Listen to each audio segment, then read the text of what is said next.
Now let's bring in Professor Oyesoji Aremu to expatiate on this. Good to have you join us, Professor Aremu. Yeah, good afternoon. Happy to join you from Ibadan. All right, so let's look at the fact that just recently, in this year alone, we've seen a lot of attacks on schools, especially in the north. We've seen a lot of students and teachers also being taken. Why do you think that we're witnessing this string of attacks on schools?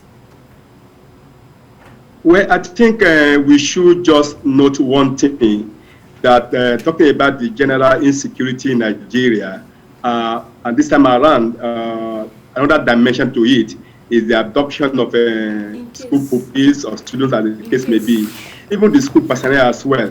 And this makes it even much more worrisome in that Nigeria has been fighting war against insurgency, but right now we are moving towards insurgency, or even in spite of the insurgency we are having, we're also talking about the issue of school insecurity.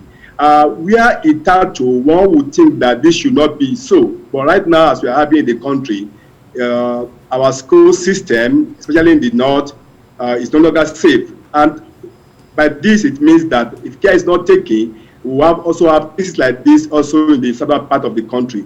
As a result of this, it makes the school system totally unsafe. If the system is totally unsafe, it means students will not be able to go to school. It means teaching and learning cannot also take place. Professor Aremu, if we were to be frank with ourselves, education in the country has been taking some level of nosedive in the past months, especially when you also look at the budget towards education. And then the coronavirus pandemic complicated that, and then we're seeing this insecurity on schools. When you look ahead, what do you think that the longer impact of this will be for education in the country if this is not nipped in the bud? Thank you so much. Like you rightly said, last year we battled with the problem of COVID-19, that many schools were closed down, and schools were even using the alternative means of teaching and learning, talking about e-learning. But now we are grappling with this and trying to come out of this gradually, and we now begin to have the state of insecurity in our schools. And again, before this, especially in the north, you will also agree with me that we have 13.2 million out-of-school children in the far north. And this alone means that there's a very great problem in that area.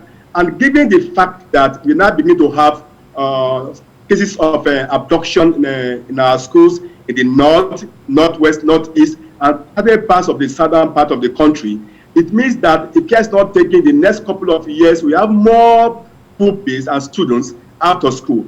The effect of this, or the consequences of this, could be imagined. If we are talking about 13.2 million out of school children now, and we are having more cases of school abduction, and by this it means parents will not be willing to send their wards to school. Even those who will go to school, even the students themselves will no longer have interest in going to school. For this very reason, we may have that figure may double in the next couple of years. And if that figure doubles in the next couple of years, it also shows that we have more cases in our hand, more cases of insecurity in our hand, more cases of so many banditry in our hand, and so many problems in society. And of course, Nigeria will not be okay for it, as the case may be, as we are having right now in Nigeria. Especially because we do not even have homeschooling as part of our curriculum here in the country. But you are recommending, yourself and Professor Adams Onuka are recommending the use of community intelligence as well as a non-conventional approach to tackle the spread of insecurity. Talk to us about what that means, and yes, if adopted, what impact that would have. Okay, schools are located in the community. And because schools are located in the community is needed to be able to help us secure our schools. Yes, we have the military, the police, and other security personnel. But beyond this, we need the cooperation of the community. This is why we say that we should leverage on community intelligence. But when we leverage on community intelligence, it means school management, school proprietors and proprietresses will be able to get in touch with the community in order to help us secure our schools. Community will be able to give us volunteer information. Not only that, if at all cases of abduction happen, then community can also be leveraged upon to be able to know where do we go to be able to get these bandits, because they know the community, they know the geography of the community, they know the sociology of the community, and in so doing we'll be able to address the issue and of course arrest the situation. This is why I'm canvassing for the need for community intelligence. And again, we also talk about the issue of a non-conventional approach. We'll be talking about conventional approaches to tackle insecurity, the army, the police, and so on and so forth. Now, talking about the non-conventional approach, we're talking about the issue that how do we help the students themselves to be able to train them for them to be able to know what they need to do if we have issues of insecurity in their schools. Let's talk about issue of trust, which is a challenge here. That's why some community members do not want to get involved when it comes to security. Some of them, again, we've heard from police that sometimes they collaborate with some of these kidnappers. Sometimes they also say, look, when we give information, our lives, is also at risk because those informations are then divulged to, the kidnappers. But how do we settle that issue of trust so that we can bring in the communities to take responsibility for security? Yeah, the issue of trust is everywhere.